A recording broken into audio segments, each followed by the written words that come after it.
Evaluating Sarah Martin is Tom Offen. Tom, can you tell us a little bit about Sarah's speech and her objectives? Of course, Barry.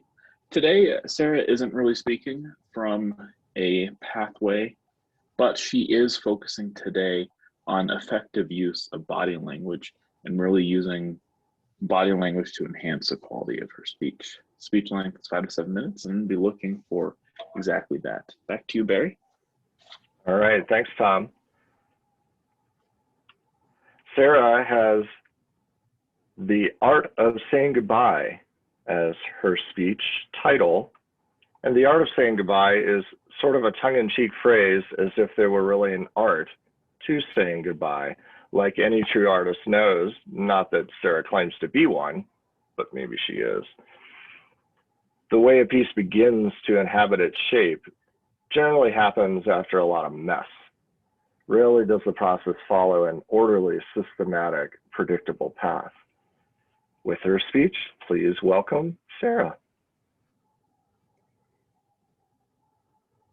Thank you, Barry, and thank you. Welcome all of our guests this morning. What an amazing crew we have. Marvin, I get nervous every time I'm going to speak still, especially when there's 12 or 13 new people. So thank you all for showing up this morning. To begin 2020, I started a word of the day yoga class with a girlfriend of mine. I taught the yoga. She led us through an art project where we got to melt wax onto a piece of plywood.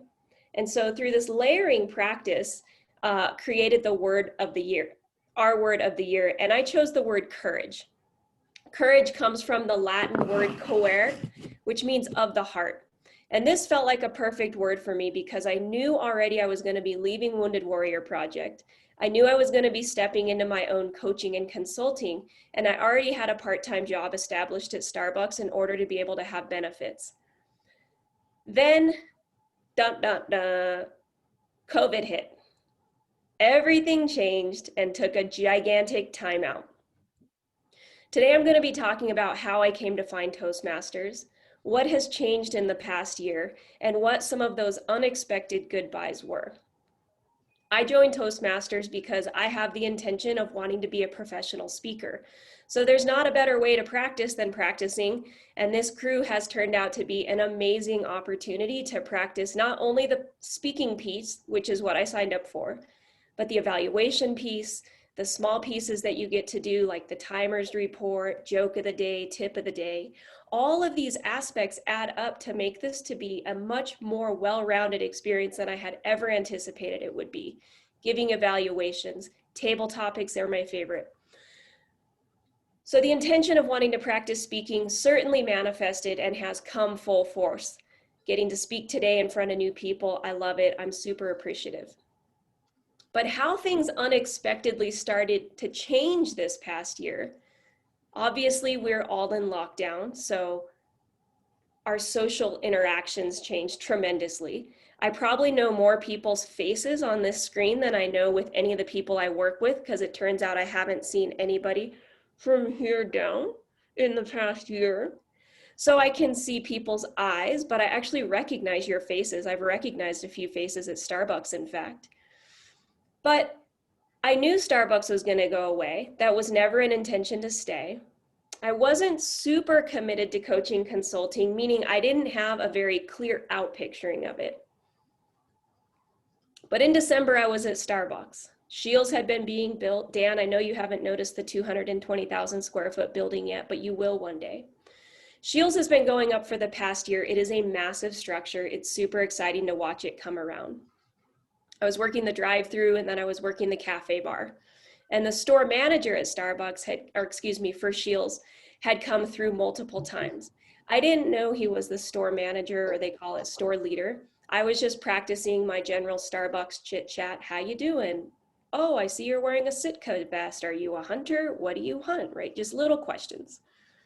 Well, come December, he got his coffee. I could tell you what it is, but it's not important. And he said, I'm not sure if you're open to other employment opportunities. I've learned I needed to say employment opportunities because otherwise people take it in the wrong direction. But are you by any chance interested in employment opportunities? And I said, well, do you have a card? Had his card ready, put it on the desk, grabbed it, put it in my pocket, called him the next day. This has totally opened up a new direction that I had no intention of going into. And yet it continued to unfold in a way that just left me wondering, I don't know, maybe I should entertain this idea. It's full-time. Coaching and consulting still kind of stalled out. For the next several months at least, we're not going to be doing large public gatherings. It felt like the right decision. So I knew I'd be saying goodbye to Starbucks. I knew I'd be saying, I didn't know, but I wasn't shocked at saying goodbye to coaching and consulting, although I feel like this is going to come back. But where the messiness of saying goodbye really came in is I had to get rid of my yoga classes. I couldn't fit it in my schedule. I couldn't physically make it from the Shields location down to the yoga studio by the time my class was supposed to start. I've been teaching yoga since 2008. It's a huge part of who I identify myself as being. I thrive off of it. I love being able to speak to my class. I love holding intention. The importance of body and mind movement supports people in so many different ways. And I was not anticipating having to get rid of that. Monday was my last night teaching. It was not a very graceful ending. I didn't read anything because my voice would not have held steady enough to be able to read. I definitely cried real tears at the end. And as soon as I shut the Zoom camera off, I absolutely bawled for a moment, feeling sorry for myself, looking forward to the opportunities, all of the messiness that comes with saying goodbye. It's not a linear path. I always wish it was. I wish it would just go if A, then B, and then your outcome is C. And it's so magic how clean and neat it is. But as probably most of us know and have experienced, stepping into something new leaves behind something old. Some of those are easy to get rid of.